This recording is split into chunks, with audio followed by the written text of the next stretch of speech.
నమస్తే, welcome to I dream. నా పేరు ప్రసాద్. రక్తదానం ప్రాణదానం. రక్తం కొన్నిసార్లు అవసరం వచ్చినప్పుడు, దొరకనప్పుడు ప్రాణాలైపోయే పరిస్థితులు ఈ మధ్యకాలంలో పెరుగుతున్నాయి. బ్లడ్ డోనర్స్ క్లబ్స్ కానీ, బ్లడ్ బ్యాంక్స్ కానీ ఉన్నప్పటికీ కూడా రక్తం అనుకోని సమయంలో అందని పరిస్థితి పెరుగుతూ వస్తుంది. ఇప్పుడు ప్రస్తుతం మనం విశాఖపట్నం బ్లడ్ డోనర్స్ క్లబ్ వ్యవస్థాపక అధ్యక్షురాలు రాజ్కుమార్ గారితో మనం మాట్లాడి చాలా విషయాలు తెలుసుకున్నాం. ఎందుకంటే రక్తదానానికి సంబంధించి జనం ఏ రకంగా స్పందిస్తున్నారు, బ్లడ్ డోనర్స్ క్లబ్ అనేది ఏ రకంగా ఈ రక్తాన్ని సమీకరిస్తుంది, ప్రజల నుంచి ఎలాంటి స్పందన వస్తుంది, అలాగే రేర్ గ్రూప్స్ ఏవైతే ఉన్నాయో వాళ్ళకి రక్తదానం చేసే విషయంలో ఎలాంటి సమస్యలు ఎదురవుతున్నాయి, ముఖ్యంగా ఇలాంటి అంశాలకు సంబంధించి ఆమెతో మాట్లాడి చాలా విషయాలు తెలుసుకుందాం. అలాగే జనాన్ని కూడా జాగృతం చేసే ప్రయత్నం చేద్దాం. Madam, welcome to iDream. Madam నమస్తే అండి. మేడం, అంటే రక్తం అనగానే అంటే సాధారణంగా చాలా చిన్న విషయం అనుకుంటారు. అవసరం వచ్చినప్పుడు రక్తం కావాల్సి వచ్చినప్పుడు మాత్రం అది చాలా పెద్ద విషయంగా మారుతుంది. మీరు ఈ వ్యవస్థాపక అధ్యక్షురాలుగా ఉన్నారు కదా బ్లడ్ డోనర్స్ క్లబ్, ఎప్పటి నుంచి ఉన్నారు, కానీ ఈ రక్తాన్ని గ్యాదర్ చేసే ఎలా మీరు గ్యాదర్ చేస్తుంటారు? అంటే యాక్చువల్గా మేము ఇది అంటే మా విశాఖపట్నం బ్లడ్ డోనర్స్ క్లబ్ వచ్చేసి ఒక 10 మందితో స్టార్ట్ చేసామండి. దాంట్లో ఏంటంటే సోషల్ మీడియా హెల్ప్ తోటి మేము అంటే చూసి మేము హెల్ప్ చేస్తున్నాము, డోనర్స్ అరేంజ్ చేస్తున్నామని చాలామంది కలిసి ఒక 3000 డోనర్స్ వరకు జాయిన్ అయ్యారు విశాఖపట్నంలో. సో గ్యాదర్ చేయడం అంటే రిక్వెస్ట్ వస్తుంది మాకు, ఎవ్రీడే చాలా రిక్వెస్ట్లు వస్తాయి. ఆ రిక్వెస్ట్ మేము గ్రూప్లో పెడుతుంటాం. సో ఎవరు ఫ్రీగా ఉంటే, ఎవరు ఆ రోజు అవైలబుల్ ఉంటే వాళ్ళు వెళ్ళి డొనేట్ చేస్తారండి. నాన్ ప్రాఫిట్ ఆర్గనైజేషన్, అందరూ వాలంటరీగా వెళ్ళి డొనేట్ చేస్తారండి.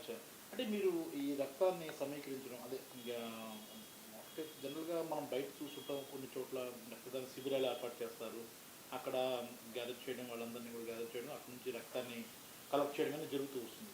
కానీ ఈ గ్రూప్ మీరు చెప్పారు కదా బ్లడ్ డోనర్స్ క్లబ్ అనేది, ఎలా జనం నుంచి ఎలాంటి స్పందన అనేది ఎలా వస్తుంది? ప్రజెంట్ అయితే రేషియో అయితే కొంచెం తక్కువ ఉంటుందండి. అంటే మాకు వచ్చిన రిక్వెస్ట్ రేషియోకి బ్లడ్ డొనేట్ చేసే వాళ్ళ సంఖ్య తక్కువ ఉంటుంది. సో ఇంకా కొంతమంది మా దాంట్లో జాయిన్ అయ్యి వచ్చిన రిక్వెస్ట్లు అన్నిటికి ఫుల్ఫిల్ చేయాలని అనుకుంటున్నాం. మా దాంట్లో వచ్చే రిక్వెస్ట్ కూడా ఫస్ట్ ప్రయారిటీ వచ్చేసి అవుట్ సైడర్స్ అండి. అంటే ఇప్పుడు బయట నుంచి వచ్చి ఇక్కడ ట్రీట్మెంట్ తీసుకుంటారు కేజీహెచ్లో కానీ అదర్ హాస్పిటల్లో, వాళ్ళకి డాక్టర్ ఏంటంటే ఒక 2-3 డోనర్స్ కావాలి, బ్లడ్ డోనర్స్ కావాలి అని అడుగుతారు. వాళ్ళ సర్జరీకి కానీ వాళ్ళ రిక్వైర్మెంట్ బట్టి అడిగినప్పుడు వాళ్ళు ఎవరిని తెచ్చుకోలేరు, ఇక్కడ ఎవరు ఉండరు. సో వాళ్ళకి ఫస్ట్ ప్రయారిటీగా మా దగ్గర ఎవ్రీడే ఎవరైతే డోనర్స్ వెళ్ళాలనుకుంటారో, హెల్ప్ చేయాలనుకుంటారో వాళ్ళు ఫస్ట్ ప్రయారిటీకి వెళ్తారు. తర్వాత పూర్ పేషెంట్స్ అండి. కేజీహెచ్లో రీప్లేస్మెంట్ ఒక డోనర్ వెళ్ళి డొనేట్ చేస్తే కానీ వాళ్ళు ఇష్యూ చేయరు, అక్కడ బ్లడ్ ఫ్రీగా ఇస్తారనమాట. సో సెకండ్ ప్రయారిటీగా పూర్ పేషెంట్గా తీసుకుంటాం. సో అందరూ వాలంటరీగా వచ్చి డొనేట్ చేస్తారు. సో ఇంకా డోనర్స్ అయితే రిక్వైర్మెంట్ ఉంటుంది. కొన్ని కేసెస్కి మేము అంటే చేయలేకపోతున్నాం, అంటే షార్టేజ్ ఆఫ్ బ్లడ్ డోనర్స్ ఎవరు దొరక్క. మీరు చాలా అంటే బ్లడ్ బ్యాంక్స్తో కాంటాక్ట్లో ఉంటారు కదా, ఎలా మీకు బ్లడ్ బ్యాంక్స్ ఎలాంటి కాంటాక్ట్స్ ఉంటాయి, వాళ్ళ దగ్గర నుంచి ఎలాంటి సపోర్ట్ మీరు తీసుకుంటారు, మీరు ఎలాంటి సపోర్ట్ వాళ్ళకి ఇస్తుంటారు?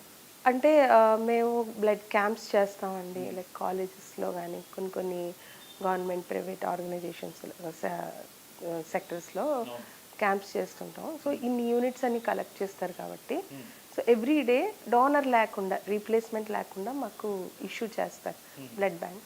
అది మేము కేజీహెచ్ పేషెంట్స్ కానీ ఇలా నాన్ లోకలైట్స్కి హెల్ప్ చేస్తాం. ప్రతిరోజు రెడ్ క్రాస్ అండ్ రోటరీతో ప్రజెంట్ అయితే మేము 2 బ్లడ్ బ్యాంక్స్ తోటి బ్లడ్ క్యాంప్స్ చేస్తాం. సో వాళ్ళు హెల్ప్ చేస్తున్నారు. ఓకే, అంటే మనకి విశాఖపట్నం అనే కాదు మేడం, ఆంధ్రప్రదేశ్ కానీ వేరే ఎక్కడైనా ఇన్ని బ్లడ్ బ్యాంక్స్ ఉన్నప్పటికీ, ఇన్ని రకాల డోనర్స్ క్లబ్స్ ఉన్నప్పటికీ కూడా ఎందుకు రక్తం కొరత వస్తుంది? కారణం ఏంటి? చాలా కొరత అని వస్తుంది కదా, వార్తలు వస్తుంటే ఎందుకు?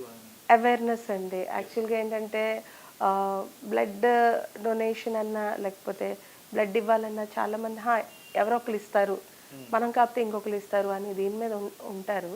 అవేర్నెస్ లేక దాని ఇంపార్టెన్స్ ఒక్కొక్కసారి ఏంటి అవుతుందంటే బ్లడ్ షార్టేజ్తో డెత్ కేసెస్ కూడా ఉన్నాయండి. అవును అవును. ఆ, ఈ ఈ విషయంలో నేనైతే ఫస్ట్ ఎవరైతే పేషెంట్ ఉంటారో వాళ్ళ ఫ్యామిలీ నుంచి ఎవరో ఒకరు ఫస్ట్ డొనేట్ చేయాలి. అవును. కానీ ఇంకా రిక్వైర్మెంట్ ఉంటే బయట ఎవరికైనా అడిగేటట్టు ఉండాలి. బట్ అంటే బ్లడ్ ఇస్తే ఏదో అయిపోతుంది అని, తర్వాత ఫ్యామిలీ మెంబర్స్ ఇక్కడ పేషెంట్ని పట్టుకొని వస్తారు.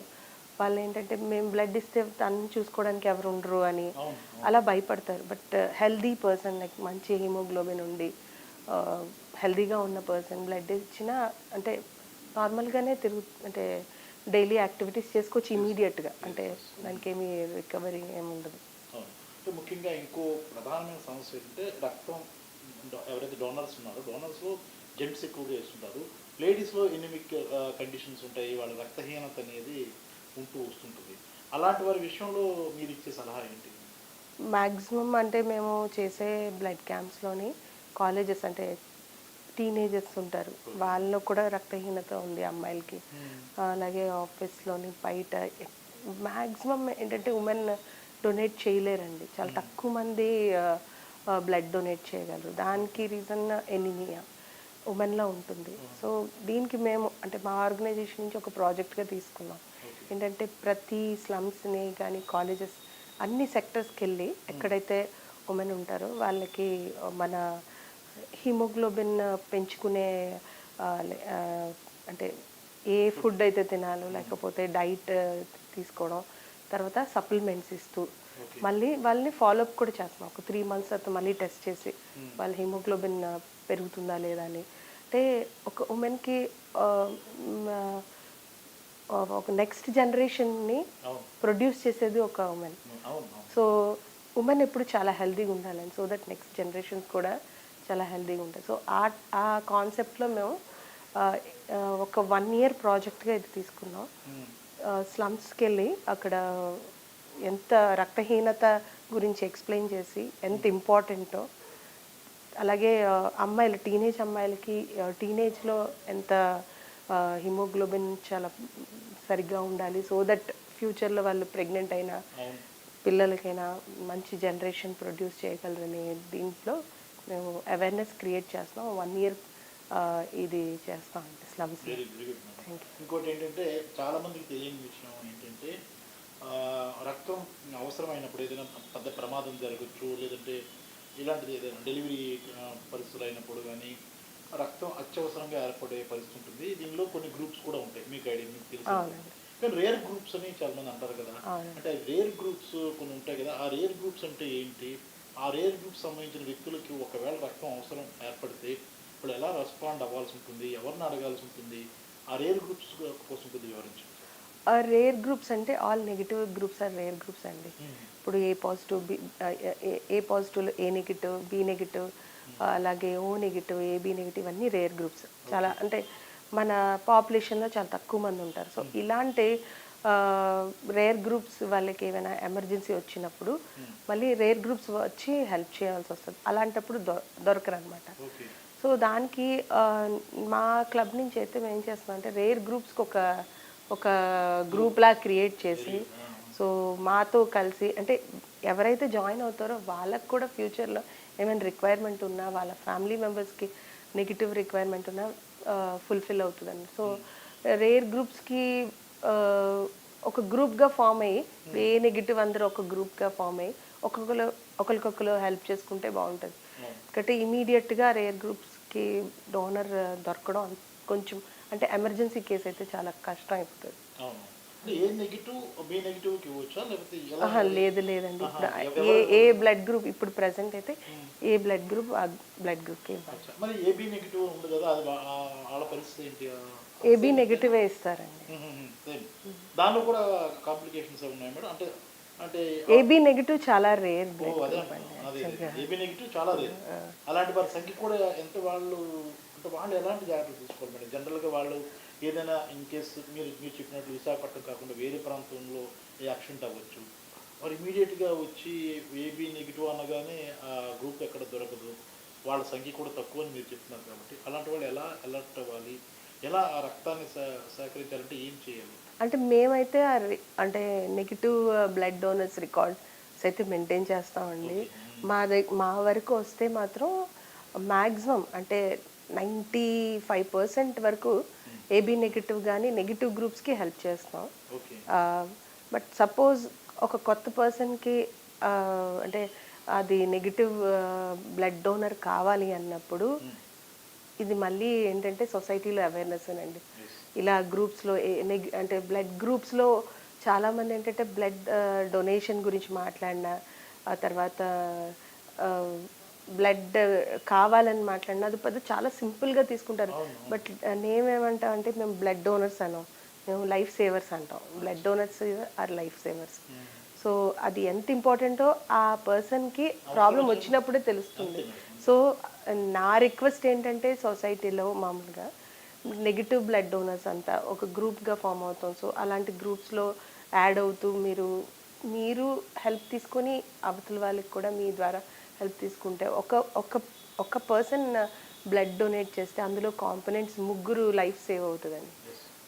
మేడం, ఫైనల్గా చెప్పండి, ఇప్పుడు రక్తం అనేది చాలా కీలకం అవుతుంది. మీరు చెప్పినట్టు వినడానికి చాలా సున్నితంగా ఉంటుంది, కానీ అవసరం వచ్చినప్పుడు మన కుటుంబానికో మన వ్యక్తులకో అవసరం వచ్చినప్పుడు అది దొరక్క ప్రాణాలు పోయిన సందర్భాలు ఉన్నాయి.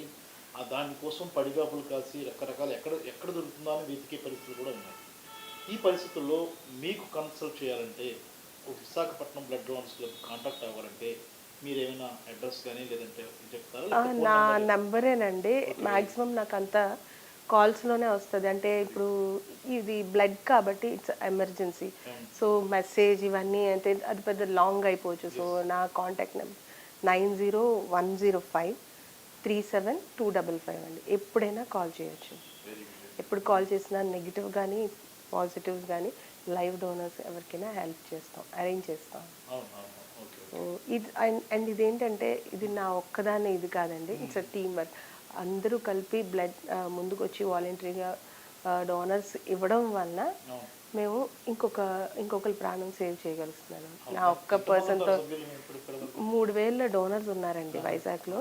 ఇనీషియల్గా వైజాగ్ వరకు చేసేవాళ్ళం. తర్వాత ఇక్కడ వాళ్ళు మాకు రిక్వెస్ట్ హైదరాబాద్ అవన్నీ విజయవాడ రిక్వెస్ట్ అయినా చేస్తున్నారు, అడుగుతున్నారు, అరే వస్తున్నప్పుడు అక్కడ ఎవరైతే మాలాంటి ఆర్గనైజేషన్స్ ఉంటాయో వాళ్ళని పట్టుకొని మేము అక్కడ అరేంజ్ చేస్తాం. హైదరాబాద్ అయితే ఇక్కడికంటే ఫాస్ట్గా డోనర్ని అరేంజ్ చేయగలుగుతున్నాము. ఎక్కువ మంది ఉన్నారు అక్కడ.